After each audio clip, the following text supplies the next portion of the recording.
There's a ton of bands that were huge in the early 80s that I think have just been forgot about. Face of the 80s, the sneer, the attitude. 2 fucking months before Motley Crue released Too Fast for Love. Boom! Take that, motherfucker. A lot of history to keep track of. A lot of history to keep track of. It's probably not a stretch to say Van Halen was the biggest influence on what came later. As the years go on, I see why it was such a groundbreaking Yeah. record. Music from the Elder sucked. That's a fucked up song. I don't know what they were doing with that. To me, this band exemplified how hair metal bands should look. At one point, I was obsessed with this album because I was so obsessed with Motley. Nobody was gonna, I mean, besides me, nobody was gonna buy that shit. And you notice I didn't bring up Mike Reno's current look either. Her boobs are still full of milk, so she'll be like sitting on the couch and she'll get up and she'll be leaking boob milk. But then Halford slides in some of his pop sense. I'll be kind of baffled if you don't like that song, but if you don't, I won't take it personal. One Way to Rock, Heavy Metal, Baby's on Fire, and I'll Fall in Love Again. Speaking of coming out of the closet, I heard you came out of the closet once because it needed cleaning. Look, I came here to do two things: chew bubble gum and talk hair metal. And it looks like I'm almost out of bubble gum. Welcome to the Hair Metal Guru. My name is Anthony. They call me the Guru, and my younger, good-looking buddy Ryan is here because we are gonna take on 2 years. And it's not very often that Ryan and I get to take on two of something. So 1981 and 1982. So Ryan, welcome back to the show. Thanks again for having me. Very cool couple of years here. And I mean, dude, it sets up the 80s for some mega success of huge bands and it really built the foundation. Yeah, absolutely. And the reason this is the first year since you and I did 93 to 95. It's the first time that we've done more than 1 year at once. We just kind of, when we got to 82, it was kind of grim for coming up with 20 albums. So we decided to combine 81, 82. But there are some epic masterpieces, I think, released in these 2 years. So looking forward to chatting about that. Before we get into that, so I usually have been showing like a little bit bigger frames, but I have a ton of like old Hit Parader and Cool. Circus magazines. So this is just an 8.5 by 11, just a regular magazine for South Gang's Tainted Angel album. And man, I was a big South Gang fan. They put out 2 albums in 91, 92, and unfortunately never went anywhere, but very cool band. And I love this ad. It's really cool. So a little bit of South Gang for you. What a great album. Yeah, no shit. And that chick on the front is kind of hot too. So, so before we get going, hey, I really, actually, in fact, talking about like subscribing and shit, we just hit 2,500 subscribers today. Like, wow. I mean, it seems like we were just at 2,000 like recently. So thank you, thank you, thank you. If you're new to the channel and you like this kind of stuff that we talk about, please subscribe. Would love it if you hit the like button, comment, all that shit. And I'm sure I'll repeat this at the end because sometimes I just forget what I've said. So without further ado, 81, 82, a crucial period at the beginning of hair metal. Ryan, what is your number 10 album from these 2 years? Okay. My number 10, I'm going to kick it off with Y&T doing Earthshaker from 1981. And I mean, it's criminal to put this classic at number 10, but we may as well show the strength of these early rock albums because, I mean, there's 4 songs from this album on the 81 to 85 best of, and then on every other like Y&T set list, Y&T best of, the songs people talk about, the songs people probably know the best. Dirty Girl, Rescue Me, I Believe in You, and Hurricane. Yep. And Y&T is a local band from where I'm from in the Bay Area. And I don't know if it's because they're local, but the radio in the old days, and when I listened to the radio more, would play the shit out of Rescue Me. Like a lot. Like you know what I mean? So it's kind of a bigger hit. But yeah, two absolute classics on there that weren't singles in Hungry for Rock, um, or three, I'm sorry, Hungry for Rock, Shake It Loose, and Squeeze with Phil Kennemore singing, and really cool album tracks. So yeah, Y&T had 81, 82, and 83, the big three albums. And so I'm kicking it off with Earthshaker. Okay, okay. Well, I just did in 85 shit down for the count Yeah, and was talking about how, that was kind of their more commercial stab at yeah, success with some Summertime Girls and All American Boy. But I mean like the album that you're shit, what's the name of the album again? Earthshaker. Earthshaker. They Yeah, always had like some minor hits. yeah. They had some radio tracks, but nothing that ever just went massive. I don't know, and you can tell me if I'm wrong. I don't know that they ever had a gold album. I don't know either. I think that combined they sold, a few million, but I don't think Oh, they ever had one gold record. but they were such a steady band. They never released anything that you were like, okay, this sucks, or at least No, back in the 80s. And like I said, always had some minor hits, just always floated a little bit under the radar. But damn, I just don't think they get enough credit for being one of the more solid rock bands of the 80s. absolutely. And they're still great. Yeah, yeah, and Dave Meniketti, shit. I just saw an interview with him. There's a YouTube channel called the 80s Metal Recycle Bin. And Uh-huh. I think Drew Hanna, I think his real name is Drew Rose or something from Wild Side, Yeah. runs that channel. Well, they interviewed Dave Meniketti, and I get it. In interviews, you can act like however you want to act. But that dude just seemed like the most down to earth, I mean, cool guy. And so anyway, so I'm always rooting for YNT because of that. Well, it's pretty cool because when they show up to play a gig locally, he drives his big black Sprinter van, and the license plate is Black Tiger. Oh, no shit. Awesome. Yeah. Not Do you have that I'm personalized? stalking him. Not that I'm stalking him. Right. Oh yeah, yeah, I'm sure. You have personalized license plates? I do, but it's a reference to my name. Sure, sure. I had my plates used to say LUV and symbol war for the Lily and Axe album, but then North Dakota said you couldn't use the and symbol anymore. It had to be a regular. So then now I just changed it. So anyway, okay, great call. I love YNT. My number 10, I feel like is a band that was kind of on the same track, really like in the beginnings of 80s rock heavy metal style, except this band eventually did blow up a couple years later. I'm talking about Twisted Sister and their debut album, Under the Blade. And so this was actually produced by Pete Way from Mm, UFO and then later on Wasted. And yeah. they were definitely like they were more heavy metal than you found when they, got famous on Stay Hungry. And I kind of feel like they were trying to be the hair metal version of Atlas Cooper. Yeah. The makeup wasn't meant to make him look pretty. It was meant to make him look kind of scary. And a lot of their songs were anti-authority. In later years, they had like "Be Cruel to Your School."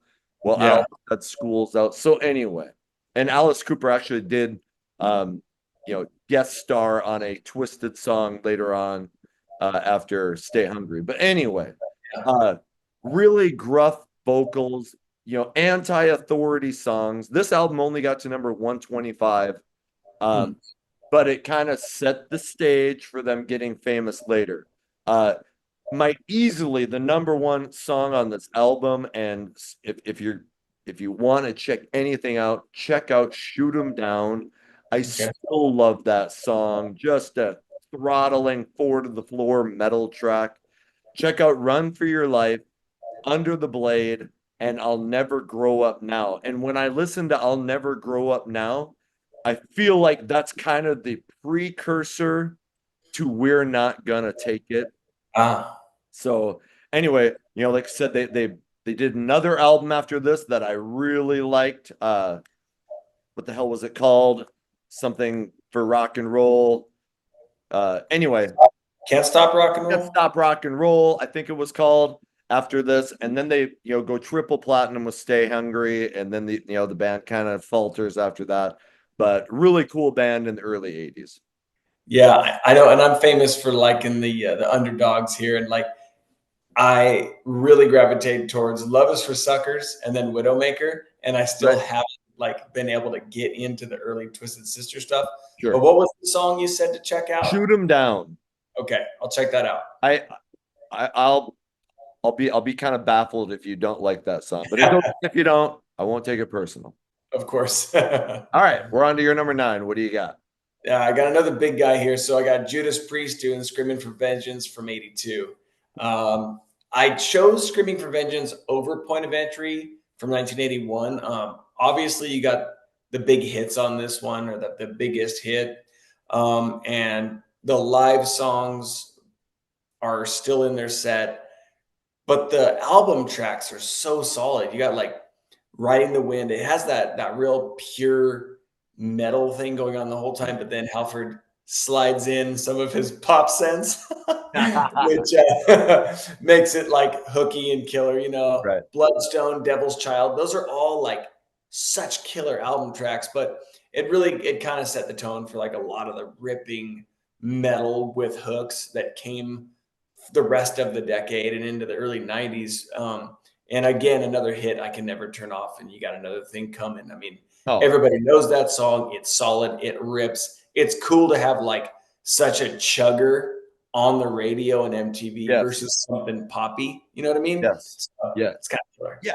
I never get tired of that song. And No, and the other one, like I think I would probably consider that my favorite Judas Priest album. I like their poppier side. I mean, shit, totally. I love their cover of Johnny Be Good. Yeah. So, but You've Got Another Thing Coming, I think is like the perfect, because it doesn't seem like it's overly poppy. No. It's really heavy, but it's just catchy as shit. Yeah. Like when I think of like heavy metal, that's a song. Like if I was gonna say, okay, I'm gonna come up with 10 tracks that define heavy metal, that would Yeah. easily be on there. So Totally. Yeah. uh excellent choice. Good job. All right, I'm gonna give you a Yeah. star for the day. Okay. Thanks. My number my number 9. Okay, I kind of cheated here. I think we've done this in the past. I didn't want to double up. I didn't want to have more than one album from a band. So if you followed the channel for a while, you know that I'm a huge Michael Monroe Hanoi Rocks fan. Well, in 81, 82, they put out 3 fucking albums. And I feel like they should get some credit, even though they never became big. But as far as like being kind of there with Motley Crue and kind of defining the hair metal look and the hair metal sound. So their debut, Bangkok Shocks, Saigon Shakes, Hanoi Rocks. Try saying that 3 times real Yeah. fast. So the 3 albums are that one, Oriental Beat, and Self Destruction Blues. And all I'm going to do is I'm going to give you 3 songs from each one. Bangkok Shocks, Tragedy, Cheyenne, and 11th Street Kids. Now, has anybody have you seen? Now fucking forgot the name of it. The new TV series with John Cena, and they Mm. play a bunch of hair, like he's just a hair metal, like fucking love Yeah. metal. Now I can't Yeah. remember the name of it, but I can't remember the name of it. I just started watching it. yes, it is amazing. It's so funny. But Yeah. so anyway, 11th Street Kids is kind of this group of crime fighters. It's kind of their theme song from Hanoi Rocks. So anyway, then Oriental Beat, the next album. Check out Motivating, Visitor, and No Law or Order. And then on Self Destruction Blues, uh, Love's an Injection. And I kind of, Andy McCoy, their main songwriter, is known for having a love of substances, had a bunch of problems with drugs. Anyway, Mm. I Want You and Beer and a Cigarette. This to me, this band exemplified how hair metal bands should look before, Poison and shit like Yeah. that. And in a way, they kind of exemplified how hair metal bands should sound. I'll get to a couple other bands later on that will be right up there as well. But that's Hanoi Rocks with their 3 albums. They come in at number 9. That's cool, dude. I love it when you can group those together. Like I've done that before as well. And it's like, take Dio, for instance. Like he's got a ton of albums in a string of time, and you're like, I'm just going to talk about Yeah. Dio and not the albums because it's so good and consistent and they're not that far off apart. Anyway, but those Hanoi Rocks song titles and album titles are so freaking creative I and know. cool. I I know. love them. And I mentioned this in a previous episode, but I'll just say it again. Some of the biggest hair metal bands, Skid Row, Guns N' Roses, gave a ton of credit to Hanoi Rocks for being a huge inspiration. So anyway, if you want to know where some of your favorite bands got, some of their inspiration from, go check out Hanoi Rocks. Nice. It's due time for me. Amen. Amen. All right, let's move on to your number 8. Okay, Billy Idol doing his self-titled thing from 1982. Right, Billy Idol. Love Billy, dude. Did you say Billie Eilish? Yeah, right. Oh, I'm a big closet Billy Idol fan, and I shouldn't even be in the closet with that one.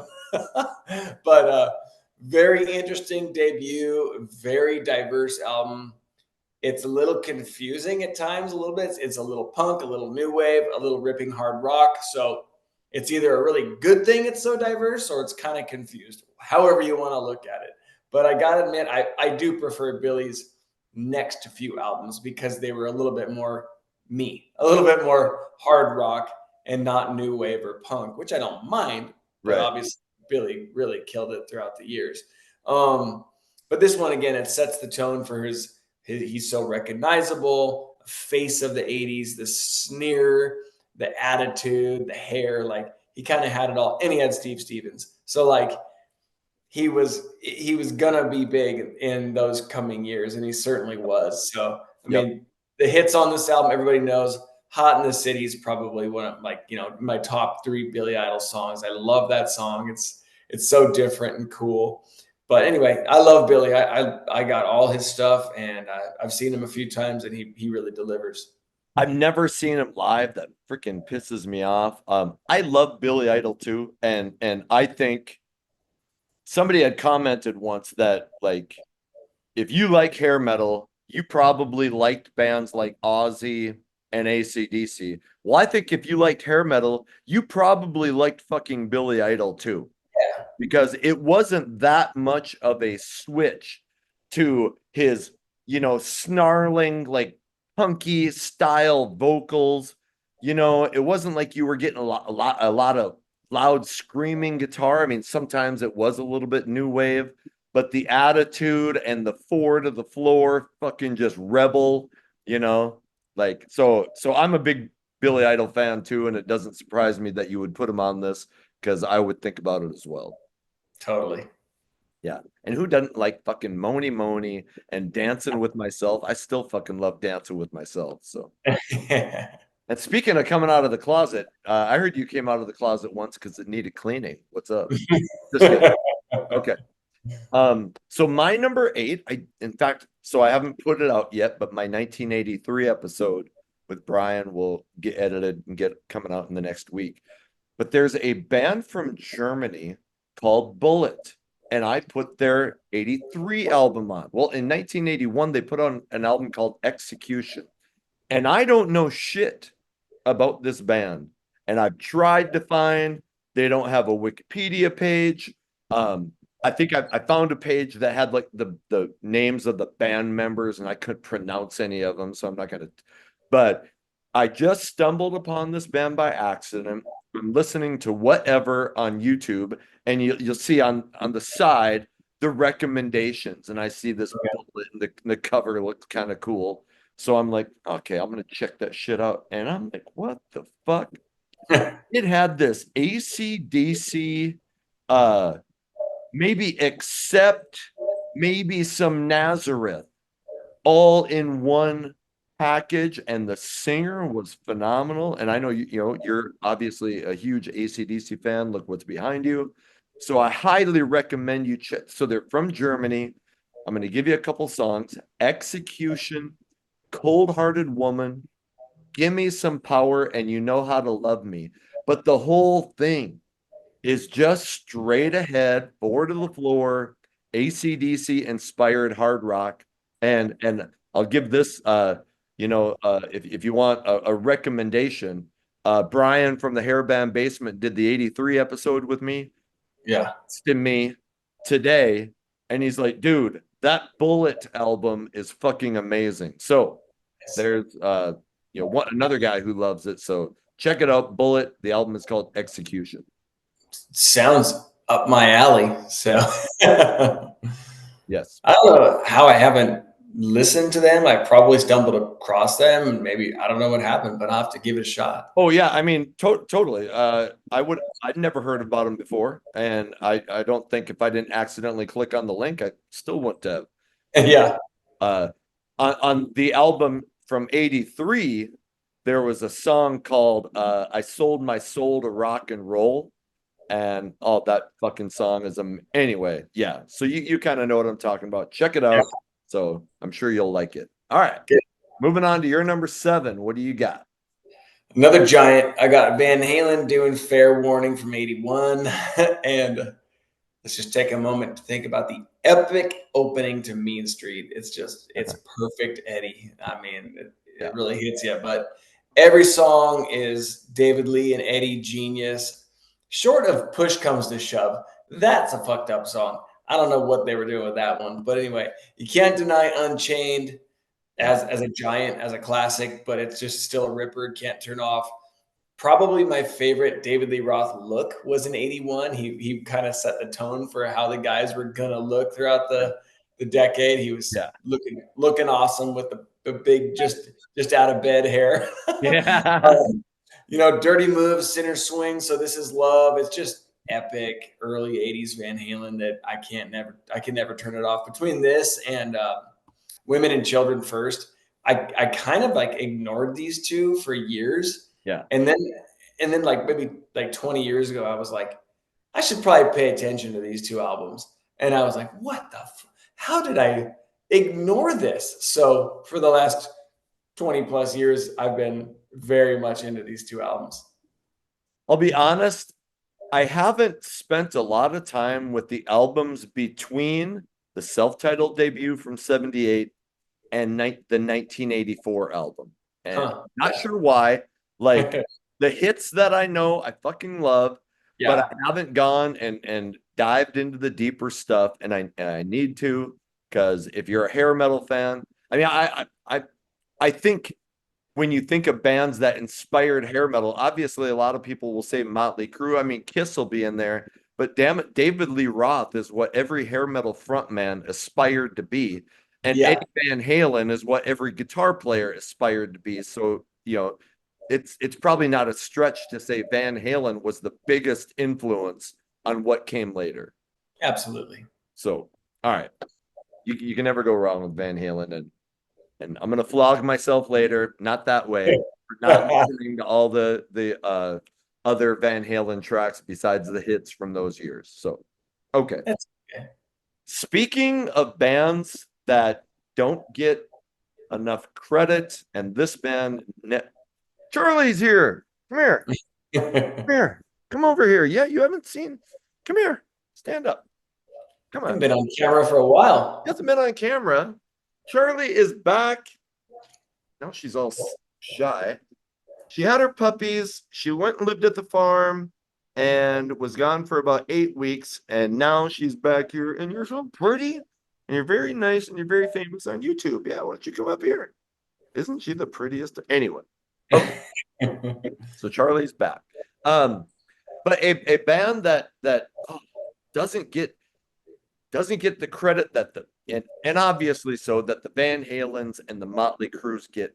But I'll be damned if Kix didn't put out their self-titled album 2 fucking months before Motley Crue released Too Fast for Love. Boom. Take that, motherfucker. Just kidding. I okay. Obviously, Motley Crue's gonna be coming up. You're not gonna have 1981 without having Motley Crue. But damn it, like I don't know if I knew this until like in the last year or two. Like I was just shocked. I'm like, wait, the Kicks debut came out in 81 before Motley Crue? Anyway, yes, it came out in September of 81. And you I mean, I'm not gonna say it's my favorite Kicks album. There is some good shit on it. There is some filler on it. But you see the band that would eventually become Blow My Fuse, Kicks, Midnight Dynamite, Kicks. Uh so The Itch, Atomic Bombs, Kicks are for kids. Like obviously that's a brilliant song title. Yeah. The Kid and the song Yeah, Yeah, Yeah actually was a minor hit. Like I've heard that played on radio kind of frequently. Yeah. So, I'm just anyway, the fact that that album and I knew it came out in 81, but I could have I didn't know until today that it actually came out before Too Fast for Love. So Huh. I'm a huge Kicks fan. I worship Blow My Fuse and Hotwire, and I just think they deserve some credit for coming up with this kind of sound and this kind of look in the same fucking year as the band that gets most of the credit for starting hair metal. That song, yeah, yeah, yeah. It plays well live as well, and it sounds very updated. It sounds not 1981. No, Uh, I haven't listened to this album in so long that I can't tell you any of the other songs on there anymore. But dude, it's one that I probably should go back to because I had a big Kicks phase, and I oh, did listen to this, but it's been a long time. and I so I'm the same as you. I haven't revisited it in a long time because and here's why. The album Cool Kids took a Yeah, big left turn and did kind of like some doo-wop pop shit that so I'll be honest, in my memory, I always thought that Cool Kids was their first album, and I just Mhm. remember not really liking it. And then, you get fucking older and you forget like the order of shit. So, anyway, go back and look at, and so I listened to it today for the first time in a long fucking time, Yeah. just so I could get, and like I said, those songs, most people are gonna know, yeah, yeah, yeah. I just want to give them credit for being there at the beginning and being such a kick-ass band. So, That's cool, man.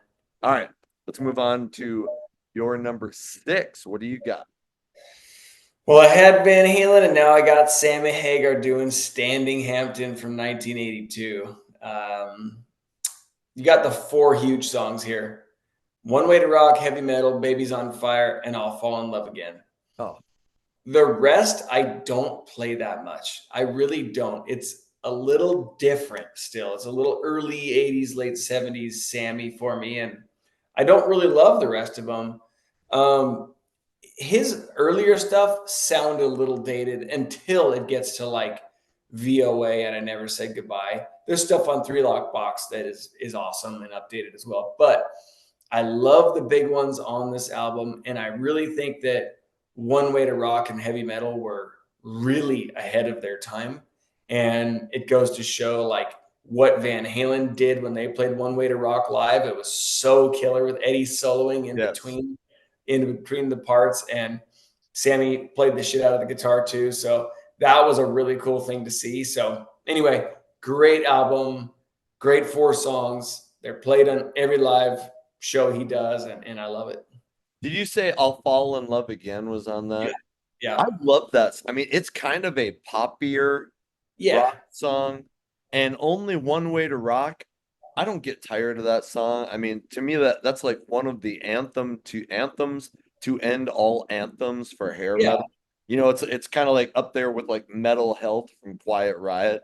yeah, So yeah, and it's weird, you mentioned how some of the album is a lot different. Like, so I've yeah. listened to some earlier Sammy Hagar, and it is not the Sammy Hagar that you grow to know and love in the 80s. It's kind of different. So Yeah, I mean, there's like a reggae riff. I can't remember the name of yeah, the song right now, but it's like smack dab either in the middle or like number 4 or 5 on that album. And I'm like, yeah, I forgot about it. It's like it like rolled right into like one of the songs I loved rolled right into the reggae song, and I'm like, right, whoa, this is different. So yeah, to me, he got a little poppy and right, not in a really good way yeah. on some of the songs.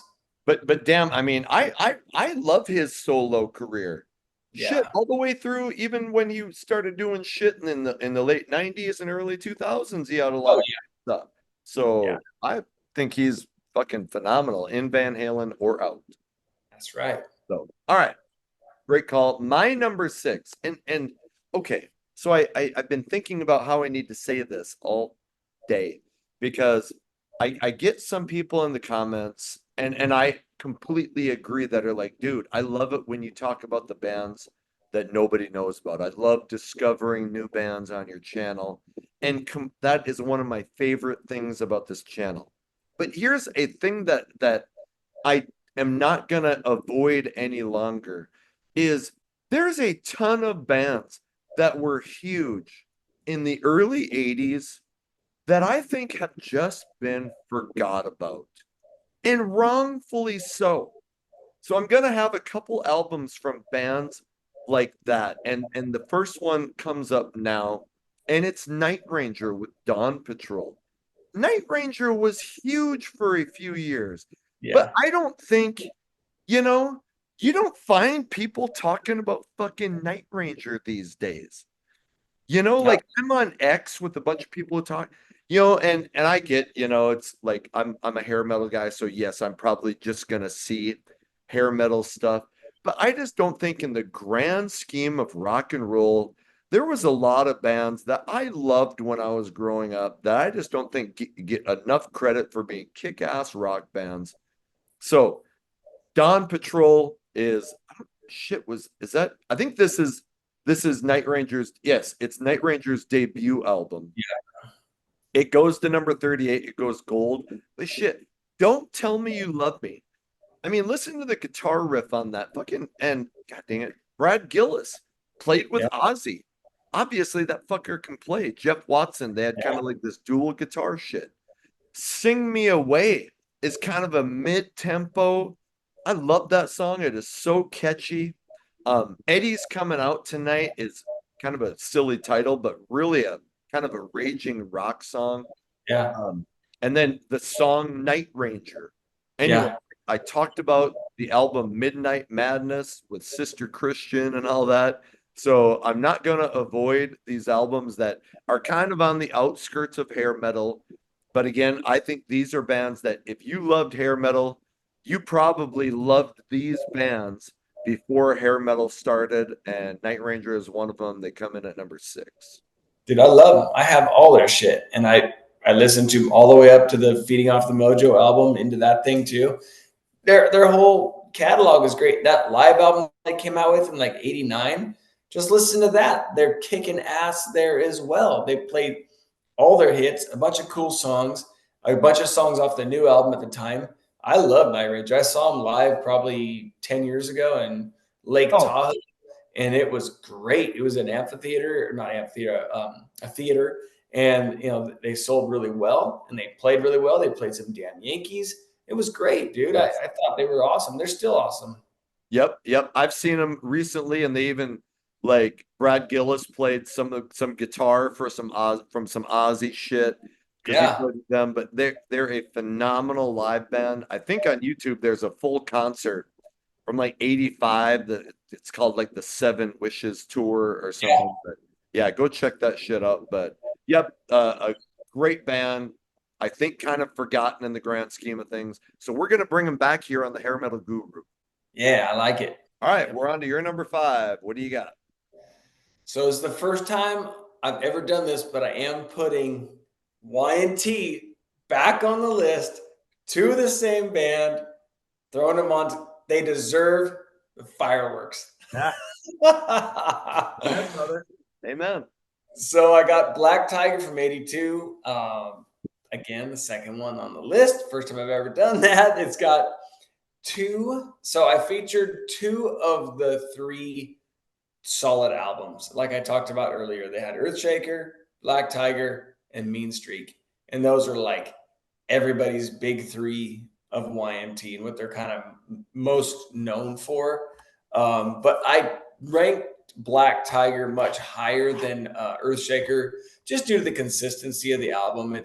The album tracks are great. The song Black Tiger is absolutely killer. Open Fire, you can't deny they open with it all the time. And then the way ahead of its time anthem in the song Forever.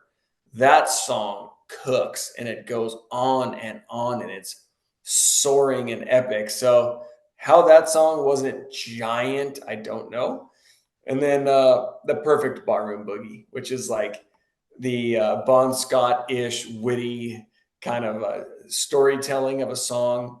They alter it live, make it even better. So I love Y&T, and this is like right in their wheelhouse. I'm a huge fan of later 80s and early 90s Y&T as well. But dude, their string from 81 to 91 basically are so solid. You can't go wrong. Didn't okay, outside of that, didn't they put out an album called Face Melter in Yeah. the last 10 years? Yeah, it's like shit, 2010 or 11 or something at this point. Yeah. Okay. Is that the last? Yeah, that's the last studio album. It's really good. It's Yeah. good. Yeah, they did a good job on it. And I think Dave Meniketti has put out some solo shit too as well. If I Yeah, he did. He did On the Blues Side, which is a straight up blues album. It sounds cool because he's got a great voice. Yeah.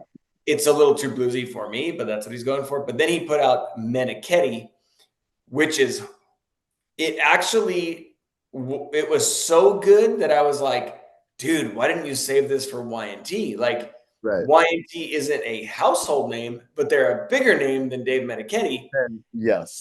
Like no offense, I love the Meniketti album, but I always wondered like why he didn't just save it. Like David Coverdale doing Whitesnake, it's gonna sell Yeah. way more, you know? I mean, a Meniketti solo album, probably going to sell a couple thousand copies. A Y&T might, 40, 50. I mean, I don't know. Yeah, Um, yeah. And if you haven't checked out that Meniketti album, it's oh, really, really good stuff. it's So I called highly recommend that. Meniketti Just Meniketti. because and this is going to sound because I haven't been, but in the last, I don't know, I think it's been from researching these albums and then constantly every year, going, oh, there's another Y&T album. Oh And yeah. I did the 1985 album the other day. So I've just been thinking like, fuck, I want to go back and listen to some damn Y&T now because it's been a while since I revisited their earlier shit. So They only missed 86 and 89. Other than that, they had an album out every year. They had some live stuff out. They had two live albums out in the heyday. So they're completely consistent. just a band that you could just count on, fucking always there. So I wish they had gone gold or platinum once or twice, but I know. And I forgot to mention the artwork on Black Tiger and Mean Streak. And then they kind of followed suit within Rock We Trust a little bit. right. But those are some cool looking Yeah. album covers. So Yeah, I like their album covers. I yeah, even got the Down for the Count album cover with the chick, and then there's I thought that was kind of cool too. But yeah, double meaning. yeah, yeah. Okay, all right. Okay. Here's my number 5. Here's a band that I've never talked about, and maybe would be surprising to be on this list. But again, another band that if you like hair metal, you probably fucking like Cheap Trick. And even some of their later albums, I think of Lap of Luxury with The Flame and Yeah, Let Go and Don't Be Cruel. I really like that album. Probably a lot of hair metal fans liked that album, but in 80, it's 81. Fuck, I didn't write down the year. It's either 81 or 82, obviously. They put out a song or an album called One on One. And it went to 39. It went gold. It had a couple minor hits. You might have heard the song She's Tight, which is a fucking rocker extraordinaire. I love that song. and I don't know, I wonder what it's about. Anyway, Probably doesn't want to spend that much money. that's right. That's right. You know, chicks, you know, they always want the guy to spend the money. Uh, if You Want My Love is kind of a mid-tempo, it's not a ballad, but mid-tempo like love song.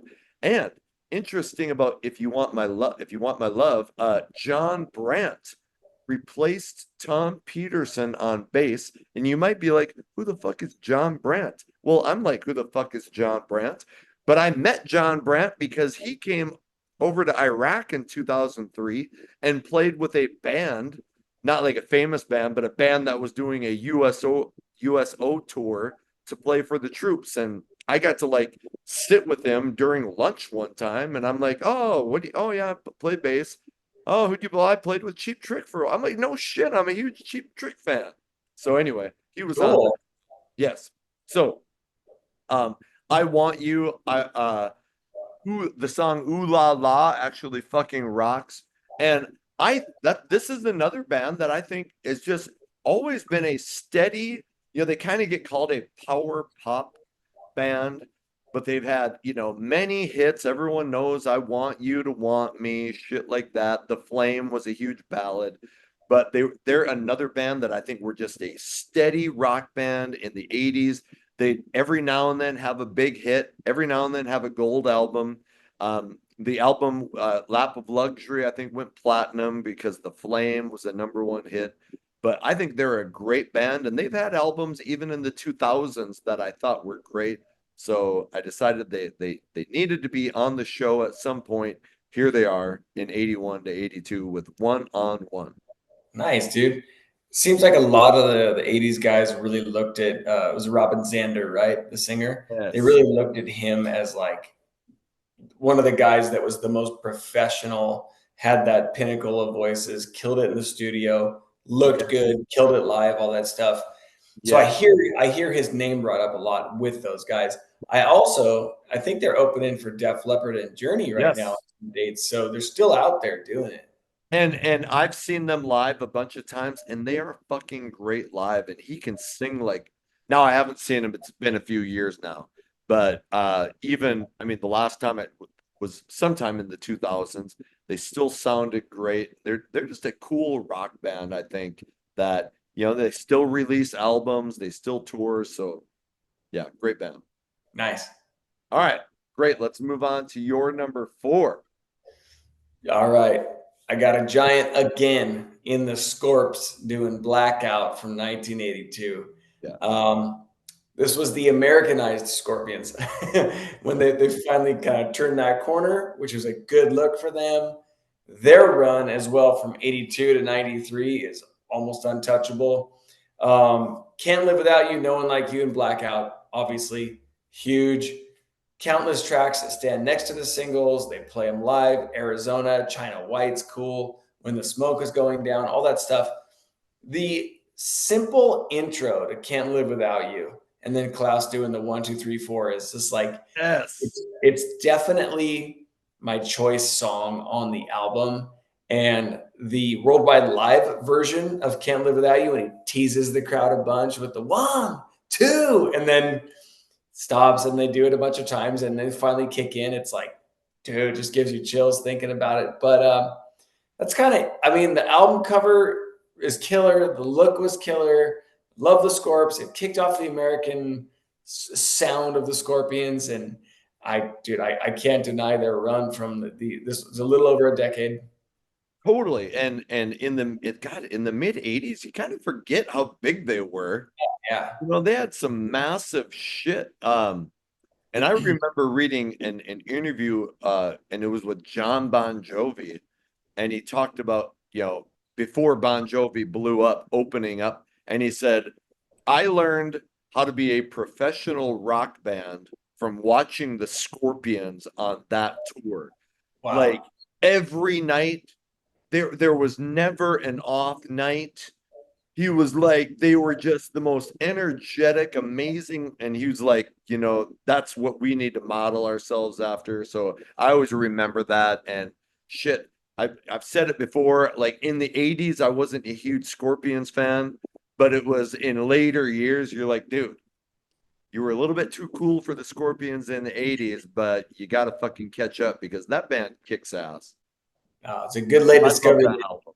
Yeah, because you got a lot of material to catch up on. Then, if you're Oh, like that, at this point, I know you have, but like, yeah. if people haven't caught up, it's like, dude, you got a year of material. And what year was it Love Drive? That was 79.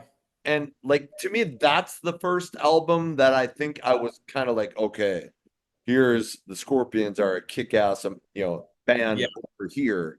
That was, totally. I think, the beginning of the sound that most people would gravitate to in the 80s was Love Drive, but Yeah, absolutely. Blackout fucking rules. Okay. Right. All right. Well, I did feel like we're getting a lot of big bands in here, which is great because I think now we're getting to some bands that again I don't feel like get talked about enough. And here's another one. It's Foreigner with the album Four. It went to number one. It went 6 times platinum. Yeah. But I feel like bands like Foreigner, Loverboy, um, shit, that you could even fit like a band like Crocus in there.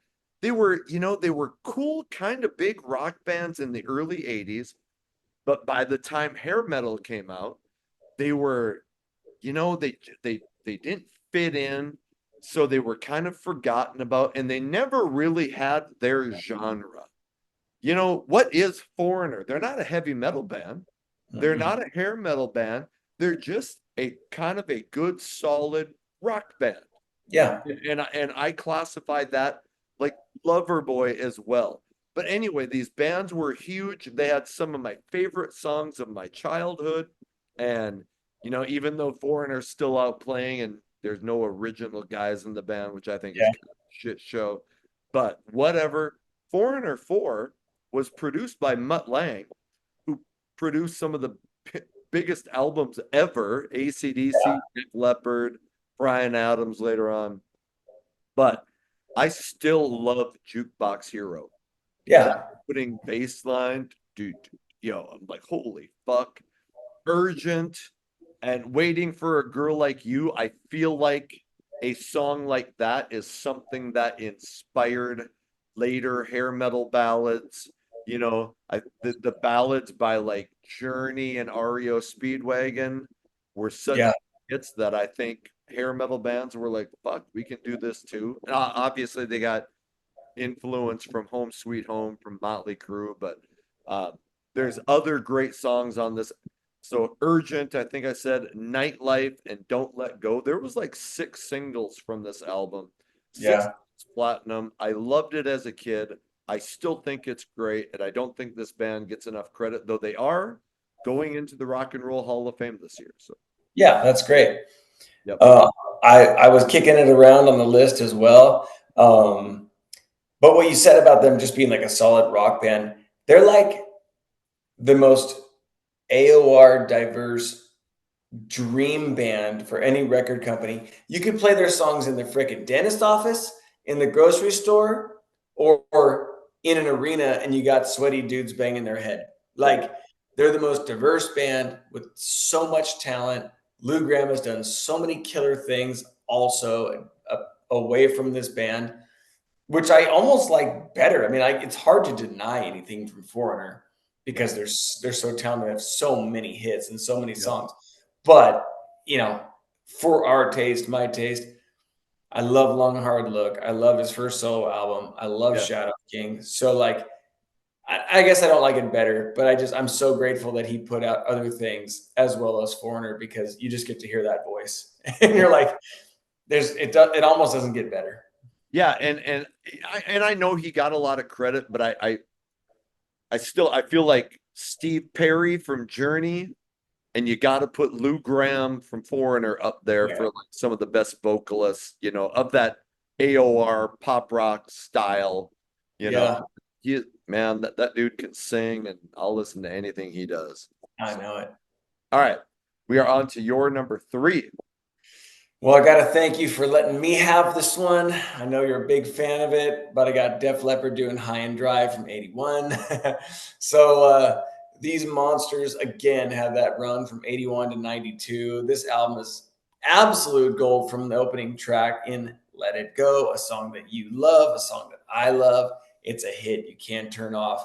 And it's a sign of things to come for Def Leppard in this genre, in this decade for them, because it's catchy, it's building, it shows off the vocals, it's ripping more about more a little AC/DC-ish guitar versus the synthesized a little bit stuff going on, but ripping guitar. Love the progression through the decade. Joe's voice it's in its infancy of being epic here. It's on 11 and it never varies at all until about the mid 2000s, and he still does a good job, but he doesn't have the I'm 26 years old Joe Elliott, Right. whatever, no one does, but he still does a great job live. But this album, dude, can't deny it. It was an early purchase for me, so I got to know it really well.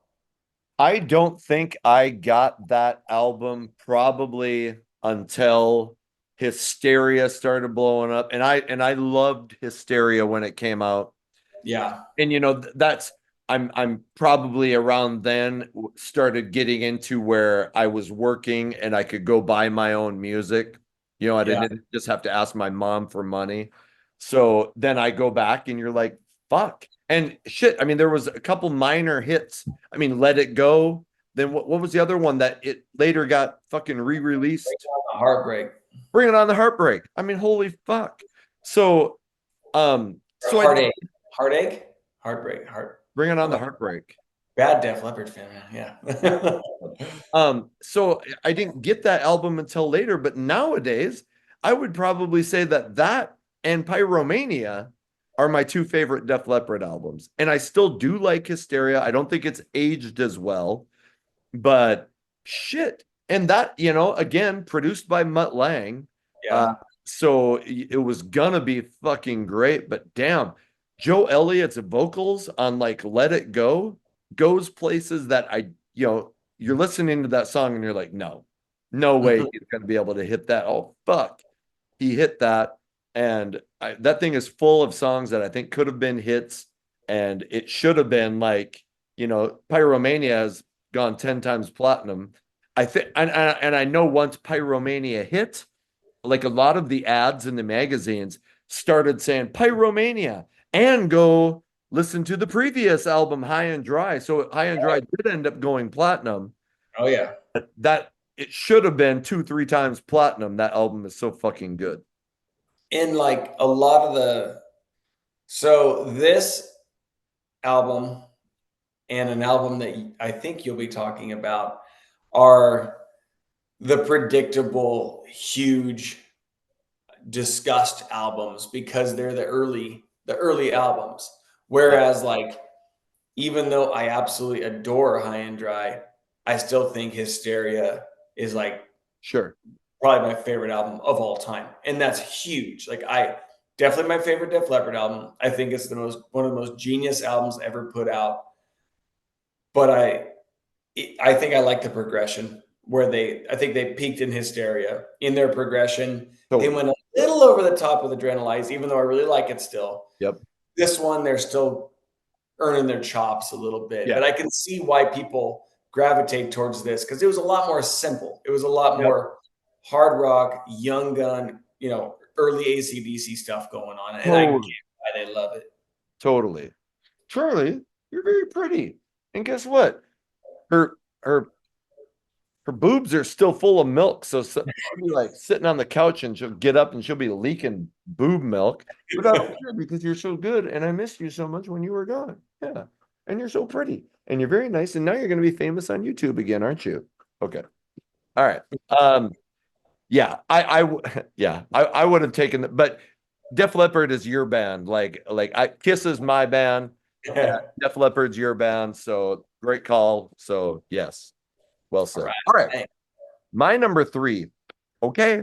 And I think I mentioned them, but Loverboy fits in with those bands that was so fucking massive, had so many hits, but about the mid 80s when hair metal started to hit, they were like, fuck, where is our place? Their album started not selling at all, you know. But damn, they were so big and they had so many great songs. So in 81, they come out with the album Get Lucky. It went to number 7. It went 4 times platinum. Damn. Get how huge that thing was. I mean, working for the weekend, I still think, shit, I played that in class once, and people are like, kids are like, oh, I know that song. You know, Yeah. I've heard that song before. So When It's Over was a big hit. The Lucky Ones was a big hit. And then I also like Jump On and Take Me to the Top. But man, for about 3 albums, they went like, well, this one went 4 times platinum. They went about double platinum. They had massive hits and then they just disappeared. So they're a Yeah. band that doesn't get talked about again. They are actually opening up the Sammy Hagar. You know, they're doing this Van Halen tour Yeah. with Joe Satriani. Michael Anthony's going to be on bass, but Loverboy is opening it, and I really love this band, and I can still go back and listen to Loverboy albums and just be like, shit, yeah, I love this shit. So Loverboy, number 3. I'm just gonna look real quick. The song that I sent you that I think is probably Yeah. like my It was it Take favorite. Me to the Top? It was Because I don't it's think it was Too on this Hot. album. It's called Too Hot. But I don't think it's on this album. It's on one called Big Ones, which is like a best Oh, of that's the best of, yes. from '89, I think. Yes. And I had never heard that song, and it was on the TV show Parks and Recreation, and Oh. it was a stripper scene in a strip club, and they had like Poison, LA Guns, Warrant, and I was like, oh sweet, oh sweet, oh sweet, and I was like, what is this? How is it that the guru number 2, doesn't, doesn't know what this is? And I figured it out. And if you've never heard it, which I had never even heard Yeah. this album, it's called Too Hot. And it's like the most epic late 80s ripping music. And I'm like, this is freaking Loverboy? Holy shit. When you sent me that song, I thought you were saying that it was on Get Lucky, and I'm like, so I was looking for it. Oh, I have that Big One CD, but I haven't listened to it for fucking ever. So yeah. so now I need to check that out because maybe, I don't know if I've listened. Shit, maybe I haven't heard that in 20 years. Who knows? So It rips. It ripped a lot more than I thought Loverboy could rip. so Loverboy put out an album. It maybe was in the very late 90s or early 2000s. I think it was called Just Getting Started. Hmm. It was fucking great. Nice. But nobody was gonna, I mean, besides me, nobody was gonna buy that shit. I bought it. It was fucking amazing. So it sounded just like shit. It could have been released in 84. So all right. Good. Let's okay. So we're how the fuck? Weren't we just talking? Oh yeah. Like I just got completely lost. All right. So that was my number 3, Loverboy. We are on to your number 2. What do you got? All right. All right, cool. No surprise here. I'm going Crocus, One Vice at a Time from 1982. So Crocus topped, I know Crocus topped my 84 list, and they nearly did the same here, but they didn't, of course. Again, these guys delivered from 80 to 95. Another great run of albums where you can't deny. This album, though, kind of like Blackout, they really hit their stride here. I could have included an album called Hardware from 81, but it's good, but this really kicked off the Crocus 80s sound. Really epic opener, and Long Stick Goes Boom. The really subtle innuendo title.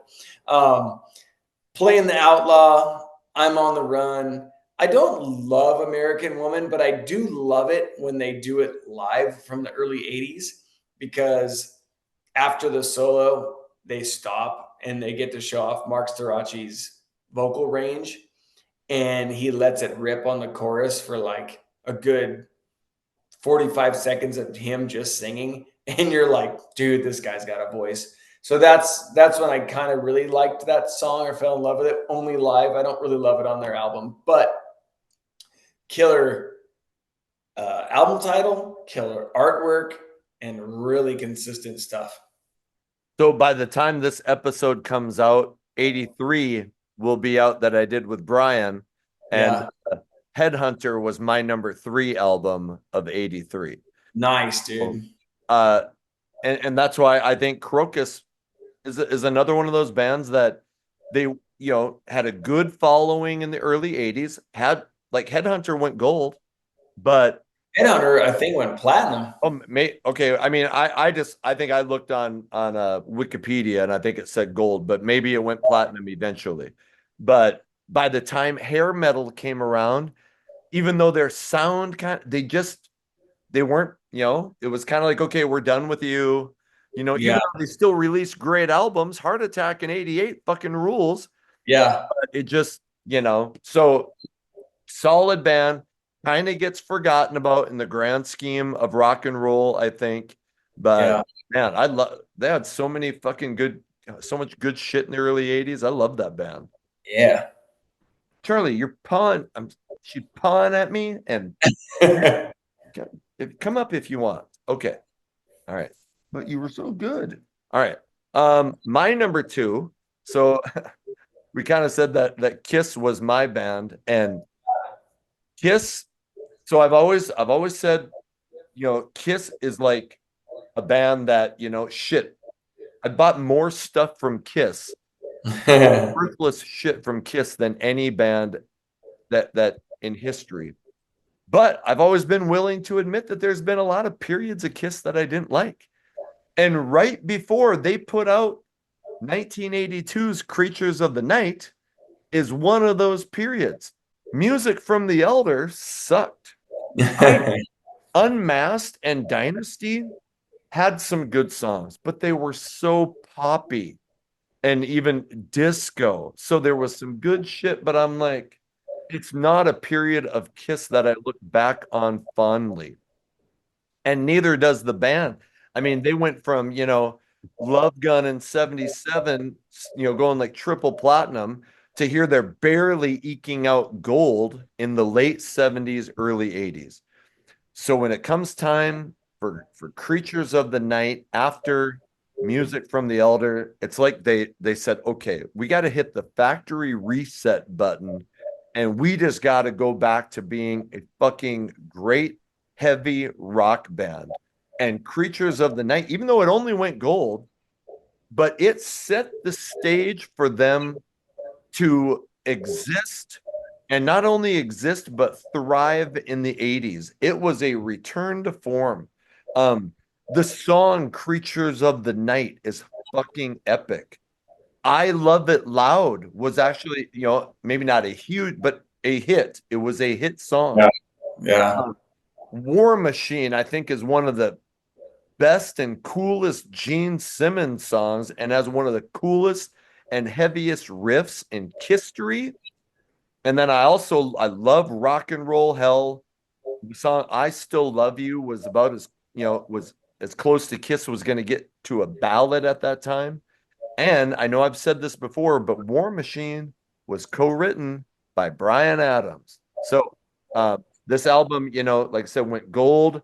It didn't light the world on fire, but they started going platinum after this because people said, okay, here's Kiss has updated their sound for the heavy metal 80s.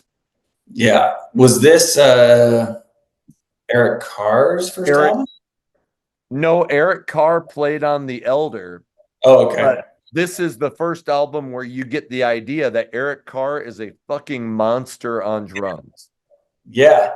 And then did Vinnie Vincent play on the tour, on the album, anything in this one or no?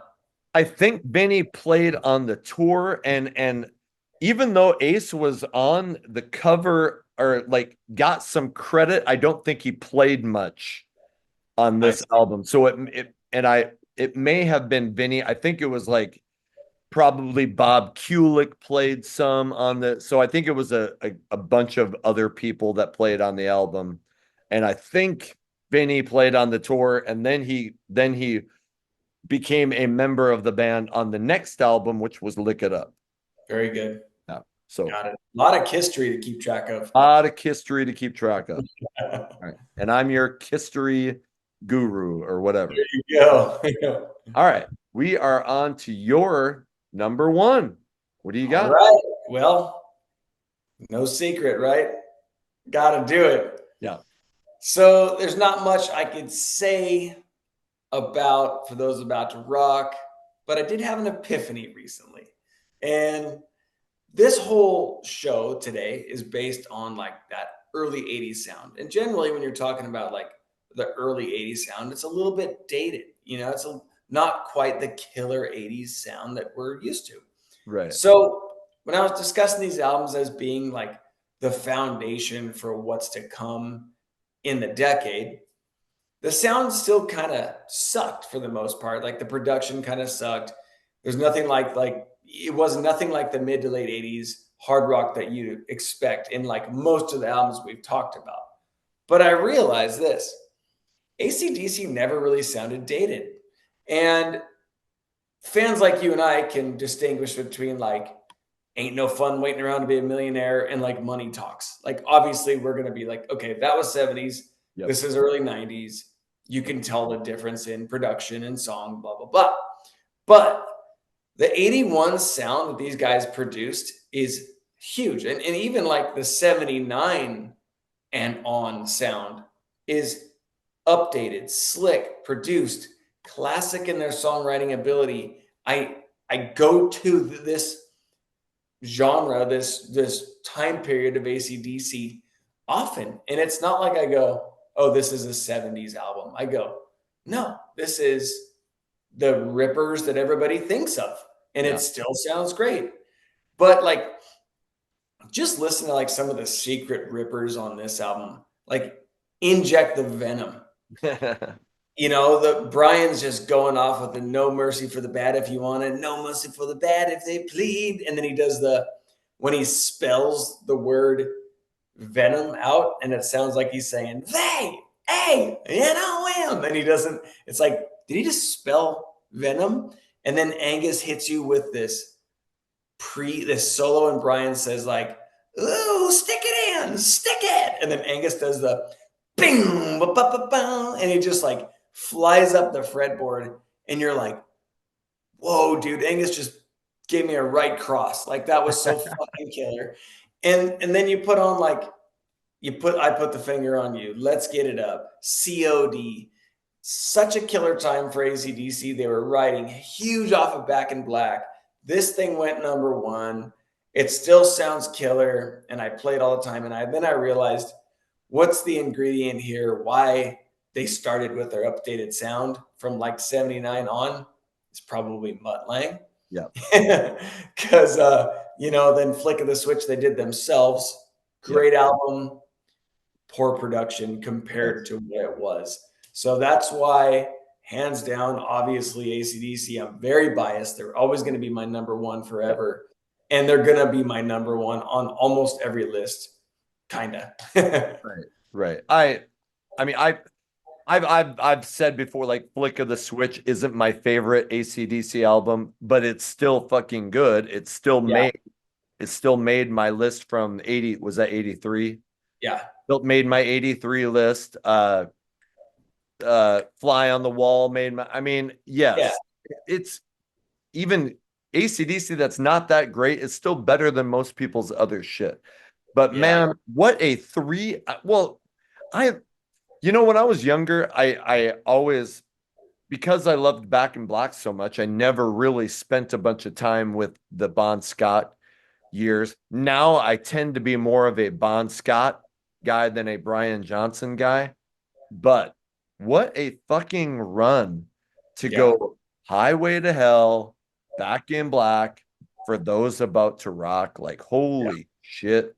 It just doesn't get much better than that. And Mutt Lange had the magic touch, but it's it's obviously he was a big part of that sound, but AC/DC gave him the right shit to work with.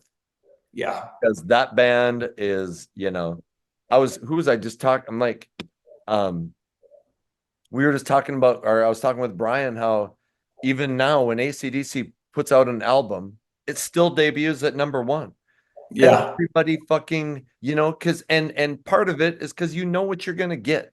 Yeah. Oh, you're gonna get, and I was actually gonna thinking about recording a video because the new Bon Jovi album debuted at number 5, and then is the first album ever to debut that high and then drop completely out of the top 200 Oh, because wow. Bon Jovi has so abandoned what made them famous, but with AC/DC putting out an album, it's still a huge event, I mean, so anyway, Yeah. yeah, I'm right with you on this. And to show my unbias of like, if it's ACDC, it's going to be number one on my list. If I did 83, I might not have put Flick the Switch as number one because I would have had a hard time with Yeah. Shout the Devil. Yeah, Shout the Devil, Headhunter, and Pyromania. They may have all been in front of Flick of the Switch. Yes. I don't know. Probably. So It wasn't my number one. It was just on, I can't remember where I had it. It was just on my list. But, you know, I remember thinking like, Flick of the Switch isn't that great for an ace. So I listened to it the other day before the 83, and I'm like, what the fuck am I thinking? oh yeah. The album is great, you It know? would it would be cool if they gave it a reboot in the production Amen. because that's all it's like. The songs are fucking amazing. Yes. The production, Angus and Malcolm did it themselves and wanted to be more raw, and Yep. it was great, and they Yep. did a good job. But it ain't as big as this. Right. Exactly. Okay. All right. We are on to my number one. And I've already mentioned them before because we got to talking about the bands that started the genre. And damn, I mean, Motley Crue they were always 2 steps ahead of everybody else in the 80s.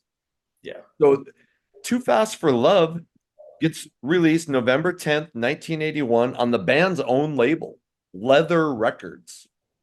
And they sell a shit ton of copies in California. So then Elektra signs them up, and then they kind of re-record some of it and re-release it later. Anyway, it only shit. And if you want to find like the a copy of the leather Yeah. records, it goes for a shit ton on eBay. I've always looked at them and I'm like, Yeah. nah, I could pull the trigger on like $1,000, but Oof. anyway, only got to number 77. Eventually went platinum, and I'm sure just like AC/DC High or Def Leppard's High and Dry, once Shout at the Devil blew up, people started going back and revisiting the earlier Motley Crue shit. So, but this album is shit. There's still tons of shit that they play live.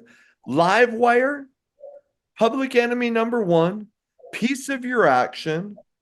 I think maybe my favorite song on this album is Too Fast for Love, the title track, but it is raw, it is almost punky at times, and it is completely ahead of its time.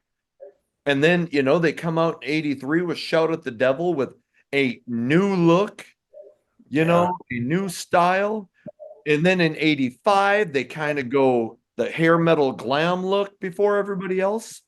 Then in 87 on Girls, Girls, Girls, they got the black and the biker look, which Yeah. even before Guns N' Roses. So anyway, always ahead of their time. One of the biggest bands of the 80s, along with, Bon Jovi, Def Leppard, and this is probably this and Shout at the Devil are my favorite period of Motley Crue. And this could be, I always bounce back and forth. Either this or Shout is my favorite album, and rightfully so. They get the credit for starting hair metal. Even though there was other bands around, but they were the first and the first to become big doing it. Right. Yeah. At one point, I was obsessed with this album because I was so obsessed with Motley. As the years went on, I gravitated less and less towards this one, other than the live wires, the PC reactions, this and that. Sure. The chorus to Too Fast for Love is amazing. The verse Oh, is really weird, but it's like the chorus works very well. Um, I bagged on it so much for a while that Metal Mike kind of like gave me a little one of these because he was like, dude, what is your problem with Too Fast for Love? And I'm like, well, it's because like the Eddie Trunks of the world, all they do is talk about how Too Fast for Love is the greatest thing ever, and Motley shouldn't have done shit after that. And he goes, well, what's your problem with Eddie Trunk? And I go, I don't have one. It's just this predictability of like everybody loving the first two Def Leppard, Right. everybody loving Too Fast for Love. It's like, Right. to me, like, to each their own, obviously. I love Shout at the Devil. I love Dr. Feelgood. I always go back and forth. What's my favorite? Probably Shout, whatever. But as the years go on, I see why it was such a groundbreaking Yeah. record. And I see that like they had the David Lee Roth and a step beyond it look in 81 and 82, which if you look at the 82 like live shows like the Santa Monica Civic Show and this and that, which I don't think is a recording of it, but like still pictures, Yep. they look killer. They're wearing like black leather and they look like, you know, Elvira's with them and shit. And they look really killer. Yeah. So Nicky was a visionary, had all that going for him.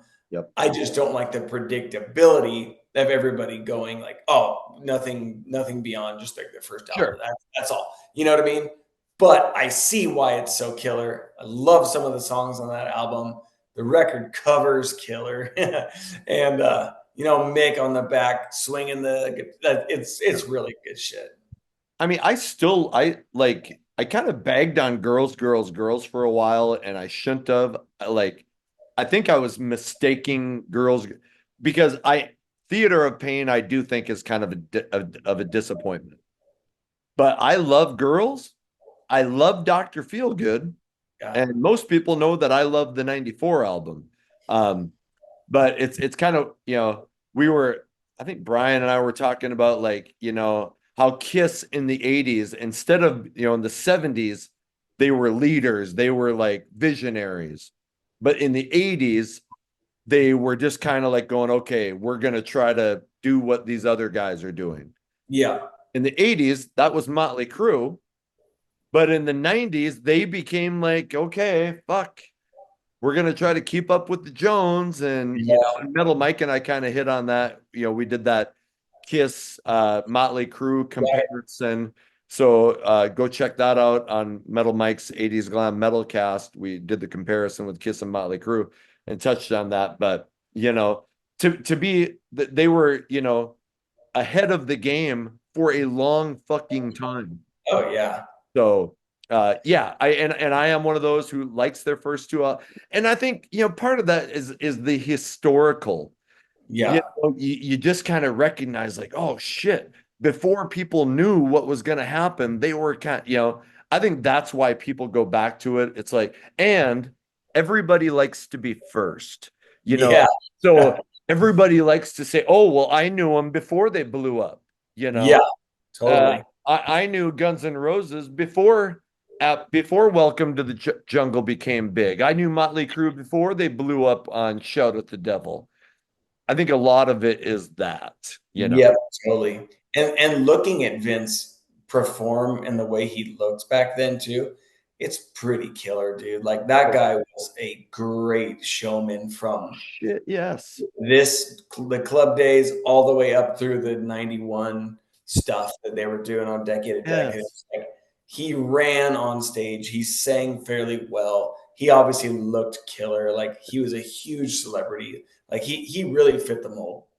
He was never the greatest vocalist, but for the way he sang, he was a great fucking front man in the '80s.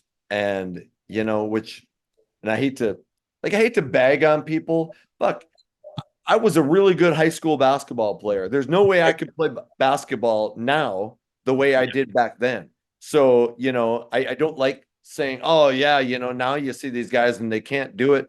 We change, we get fucking older. But, Yeah. I'll admit there's times when I see Motley Crue now and I'm like, oh, but Yeah.